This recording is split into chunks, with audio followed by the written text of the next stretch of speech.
చేస్తున్న ఒక విన్నపము, ఆజ్ఞ లేకపోతే హెచ్చరిక ఏంటో తెలుసా? మీరు మొదటి ప్రార్థనలో ఉన్నారా లేక చివరి ప్రార్థనలో ఉన్నారా? ఈనాటి సంఘానికి చివరి ప్రార్థన రావటం లేదు. ఈనాటి సంఘానికి చివరి ప్రార్థన తెలియటం లేదు. ఈనాటి సంఘానికి, ఈనాటి విశ్వాసులకు, భూమి మీద ప్రభువు నమ్మిన బిడ్డలకు, దేవుని బిడ్డరా, చివరి ప్రార్థన రావట్లా.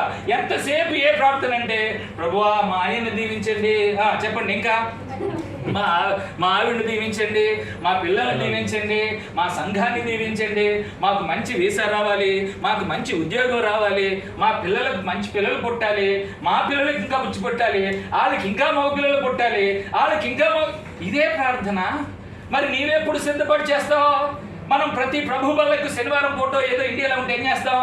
ముందే ప్రభు బల్లకు సిద్ధపాటు కోసం ఏం చేస్తామంటే మనందరినీ దగ్గరికి పిలిచి, రండి రేపు ప్రభు బల్ల ఉంది, అందరూ రండి, కనిపెడదాం, ప్రార్థన చేద్దాం, దగ్గరికి రండి అని పిలుస్తాం కదా.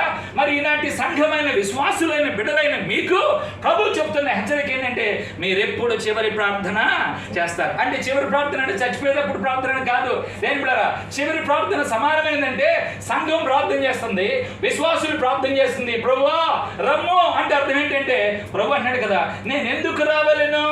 ప్రశ్న వేసుకోవాలి మనం. నేను ఎందుకు రావాలి? ఎందుకు రావాలంటావేంటి?